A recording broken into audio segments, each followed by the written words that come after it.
Bonjour, bonsoir, ça dépend de l'heure à laquelle vous me recevez chez vous. J'espère que vous allez bien. Quant à moi, c'est toujours un plaisir de vous retrouver dans ce nouveau numéro de l'émission Lumière. C'est l'histoire de Charlène. Charlène vit en France. Elle a un enfant.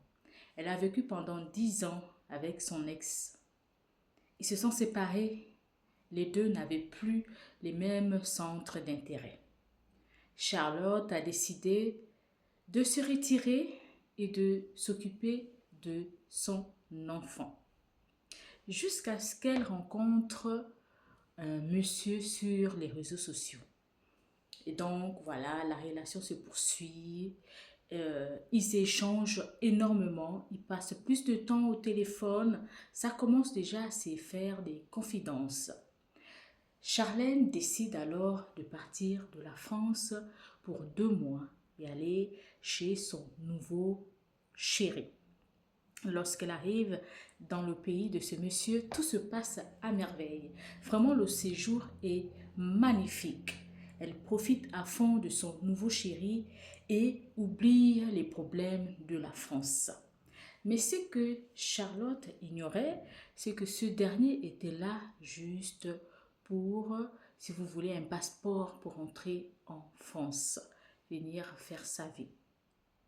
Charlotte était la proie. Et donc la relation se poursuit. 2 mois plus tard, Charlotte rentre en France et continue voilà, sa vie quotidienne, ses activités et l'éducation de sa fille. 6 mois plus tard, Charlotte décide d'aller épouser son compagnon. Elle va dans le pays de ce dernier, elle arrange tout ce qu'il faut, les démarches pour le mariage coutumier et le civil. Tout se passe super bien. Sa famille vient la soutenir. Après le mariage, ils rentrent dans leur pays. Et Charlotte, quand elle revient sur la France, elle vient pour faire les démarches administratives pour que ce dernier rentre la retrouver en France. Elle fait tout ce qu'il faut. Ce dernier revient, vient trouver son épouse en France. Ça se passe super bien les premiers mois. Lorsque ce dernier commence à travailler, donc il avait déjà, puisqu'ils étaient mariés légalement, donc il avait les documents qu'il faut pour pouvoir exercer en toute légalité en France. Il a commencé par travailler. Ça se passait bien. Il était vraiment au début reconnaissant de son épouse, le faire venir en France, lui trouver un travail, légaliser pour qu'il ait une vie comme tout le monde en France. 1 an plus tard, ce dernier commence à montrer son vrai visage. L'argent qu'il gagnait, il n'investissait pas dans leur foyer. C'était non, j'ai les soucis, ma mère est malade, ma soeur doit se marier, mon neveu est malade, ma nièce est ceci. Il y avait toujours un problème. Et donc la femme amoureuse de son époux le soutenait encore financièrement pour pouvoir soigner les parents de ce dernier. Ainsi de suite. Mais vous savez, la vérité finit toujours par triompher. Cette femme ne se doutait de rien. Ce dernier avait une vie en Afrique. Il avait une vie maritale. Et donc, l'argent qu'il gagnait, il épargnait pour pouvoir faire rentrer la mère de ses enfants, son épouse de l'Afrique dans son pays, pour pouvoir venir s'installer définitivement avec sa femme et ses enfants. Chose que Charlène ignorait totalement. Ce dernier l'avait dit qu'il était célibataire sans enfant, alors qu'il était déjà marié. C'est des pratiques qui existent dans certains pays d'Afrique. C'est des pratiques qui existent et c'est des histoires qui se passent au quotidien. Et tous les jours, nous sommes confrontés à ces genres de situations-là. Et donc, Charlène continue. Elle soutenait son homme comme elle pouvait. Au fur et à mesure de la relation, Charlène a confronté son époux. Elle dit, mais je ne comprends pas. Tu travailles, je travaille. Tous les mois, lorsque ton salaire tombe, tu as toujours un problème au village, dans ton pays. Tu as toujours un problème dans ta famille. Moi, je ne comprends pas. Si tu décides de t'occuper de ta famille, ça, je ne me mettrai pas entre ta famille et toi. C'est normal. Mais nous avons des charges ici. Et nous avons une vie ici. Les réalités qui sont en Afrique ne sont pas les mêmes qu'en Europe. Les réalités qu'il y a ici ne sont pas les mêmes qu'en Afrique. Essaye d'expliquer à tes parents que ici, tout est payant. Ici, tout est payant. Il n'y a rien qui est pris en charge. On se bat. Et c'est parfois difficile au quotidien. Donc, tu ne peux pas t'occuper de ta famille tous les mois.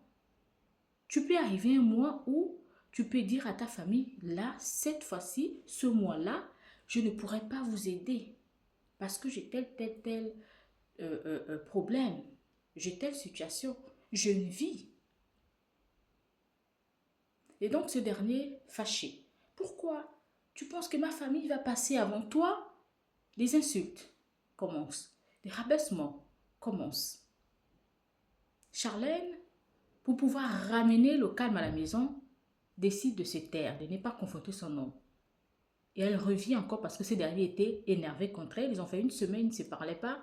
Elle est revenue demander pardon alors qu'elle avait raison. Elle était dans tous ses droits.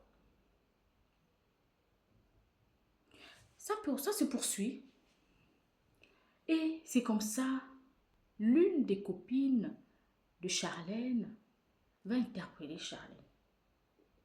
Je vis ton mari quelque part en train d'envoyer, voilà, si vous voulez, dans une agence de transfert. Il était au téléphone, mais la conversation qu'il avait était louche. C'est comme s'il parlait avec quelqu'un de vraiment intime, une femme. Charlène doute. Non, il envoie, je suis au courant que tous les mois, il envoie de l'argent à sa famille. Et donc, si tu l'as entendu parler au téléphone, c'est qu'il parlait avec l'une de ses sœurs ou sa mère. La copine de Charlène a dit, ok. Mais la conversation que j'ai entendue était bizarre. C'est comme s'il parlait vraiment avec une femme, mais avec qui il est intime, qu'il a des relations intimes. Cette dernière va dire non. Je ne te permets pas de rentrer dans ma vie privée. Elle dit, ok, désolé alors, mais c'était juste pour te mettre la puce à l'oreille. Les mois passent. Le quotidien de Charlène ne change pas. Ça devient plus difficile parce que c'est elle qui fait tout à la maison. Ce dernier a toujours, comme je vous ai dit, les problèmes dans sa famille. Et donc, elle décide d'aller en belle famille. Elle dit, chérie, ben écoute, moi j'ai envie d'aller passer 2 semaines. Je suis en vacances. Je vais chez ta famille. Le gars va dire, oui, c'est une bonne idée. Pourquoi pas? Comme ça, tu vas faire encore plus connaissance avec ma famille. C'est vrai que tu les as connus, que quand tu es arrivé pour me voir et ensuite pour le mariage, c'est une bonne idée. Va, comme ça au moins tu vas faire plus en plus connaissance avec ta belle famille. Le monsieur appelle l'une de ses sœurs, qu'il y a ma femme qui va venir là-bas pour 2 semaines. Motus, bouche cousue. Aucun secret ne doit sortir. Je dis bien aucun secret ne doit sortir. C'est ma porte de sortie, elle. Donc si vous gâtez tout, vous aussi, vous serez dans le point de train. Vous serez aussi dans les problèmes.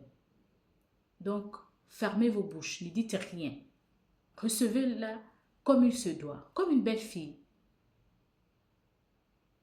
La grande sœur va dire, ok, je vais informer les autres.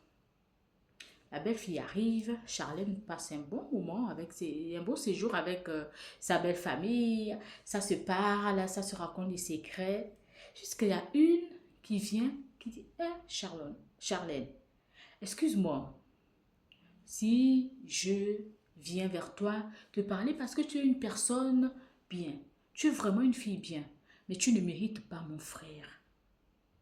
Parce que je suis une femme. Si on me le faisait à moi, je pense que je ne le supporterais pas. Donc, je suis contrainte de te dire, c'est vraiment contre ma volonté. On a été avertis, on a été, voilà, on nous a mis au silence, on nous a dit de ne pas te dire la vérité. Mais moi, je ne peux pas supporter ça parce que tu n'as rien demandé.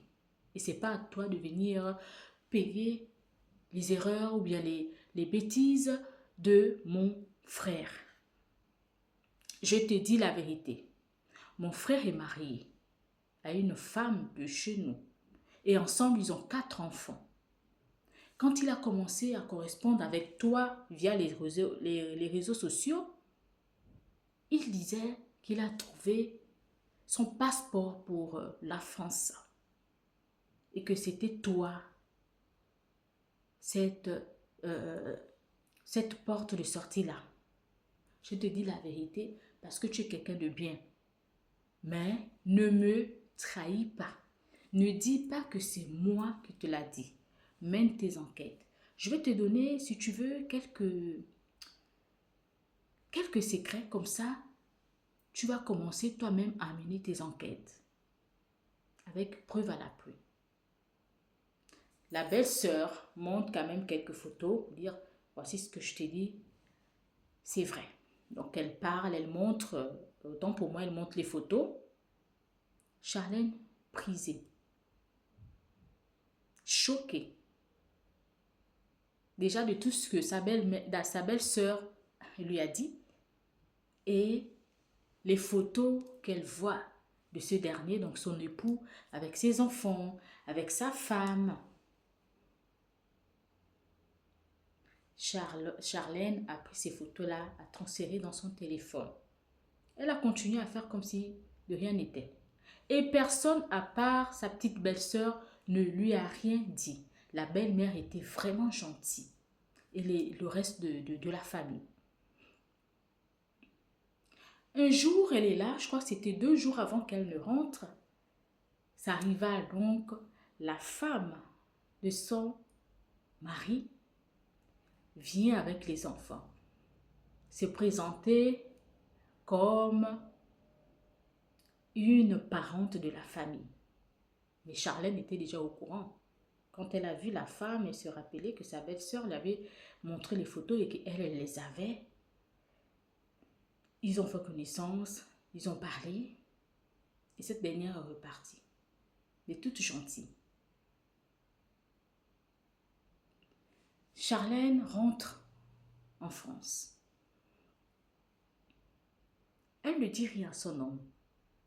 Elle continue sa vie voilà, quotidienne dans ses activités.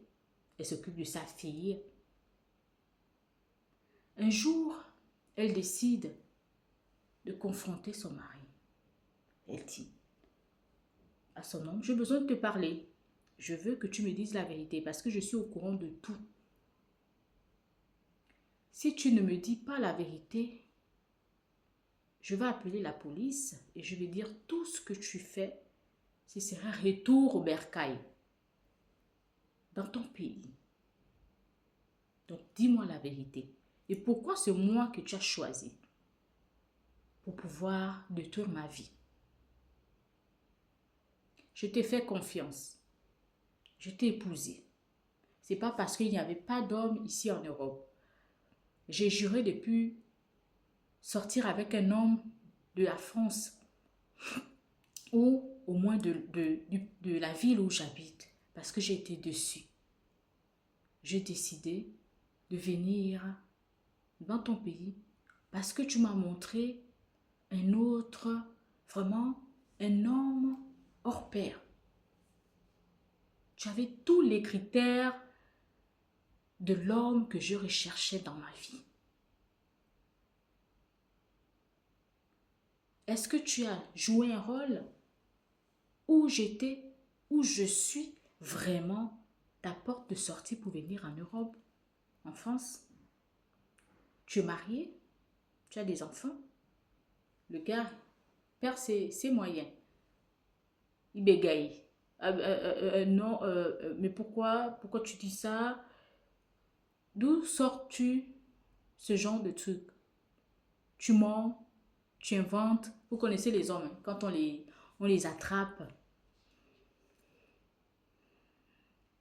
Charlène va dire, je veux la vérité. Dis-moi, es-tu marié? Je te le repose encore une deuxième fois, la question. Es-tu marié? Tu as des enfants? Ce dernier va dire, je suis désolé.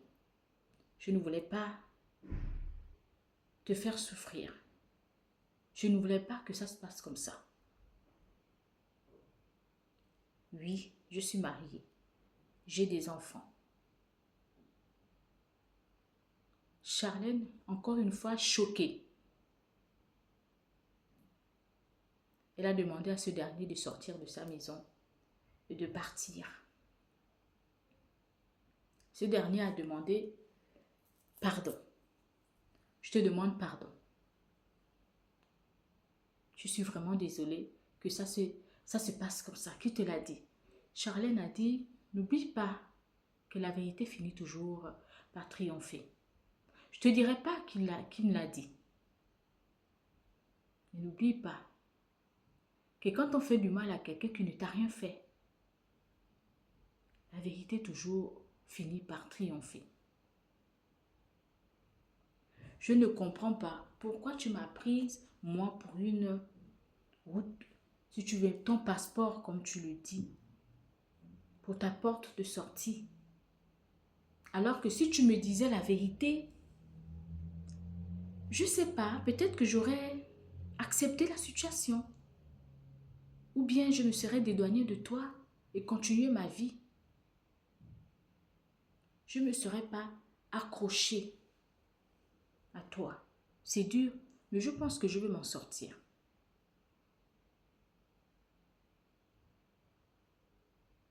Ce dernier est parti de chez Charlène. Il traîne dans les bars.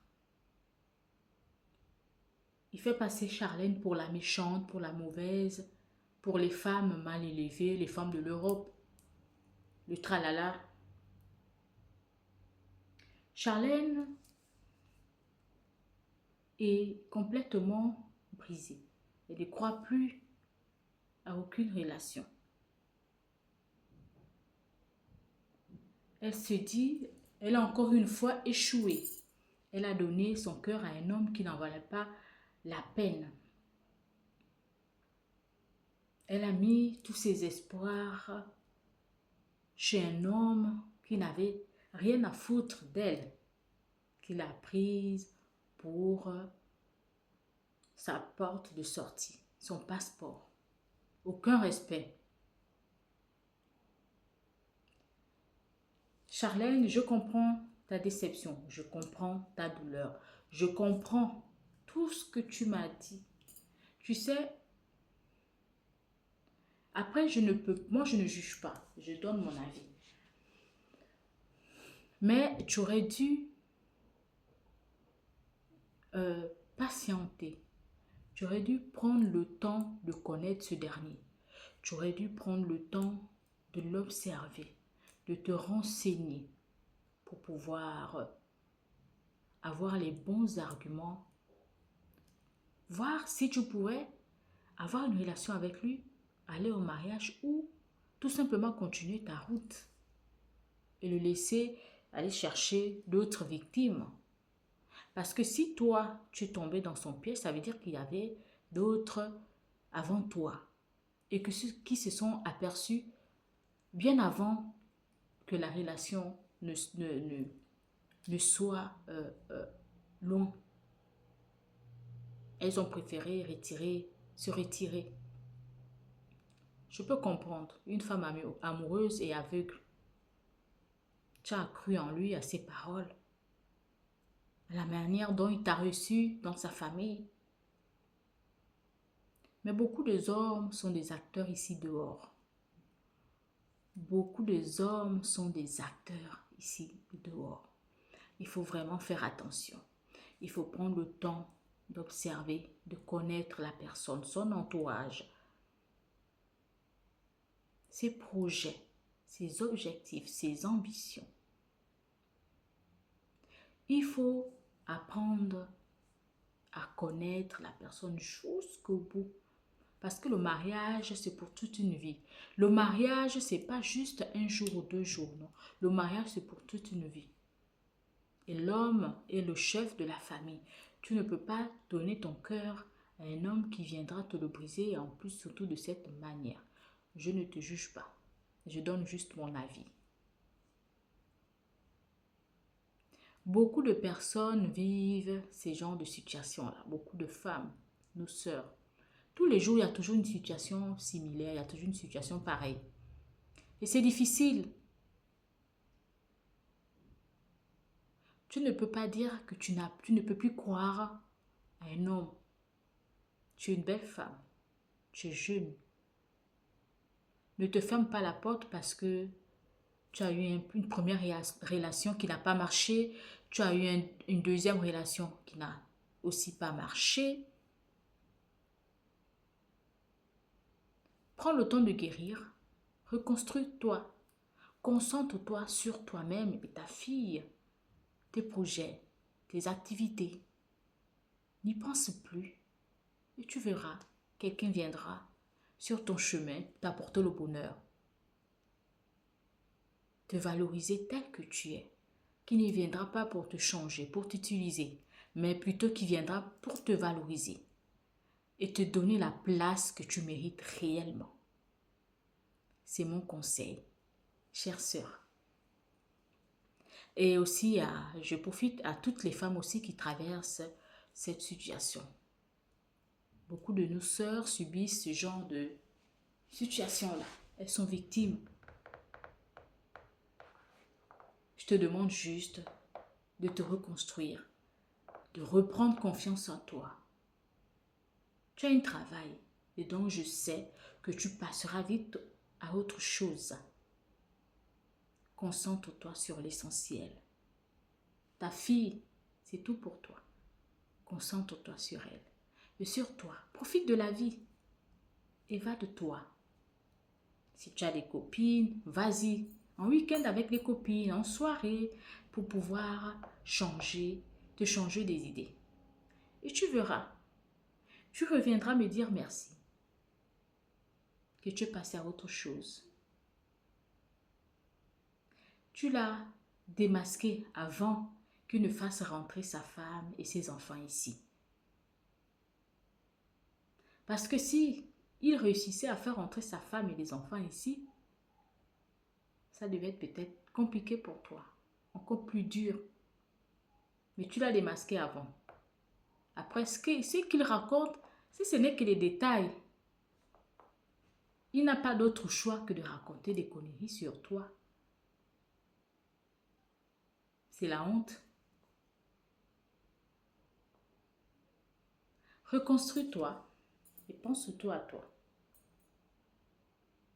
On se donnera des nouvelles plus tard. Merci Team Lumière de m'avoir suivi. Je vous donne rendez-vous très bientôt. Portez-vous bien. On se dit bye bye.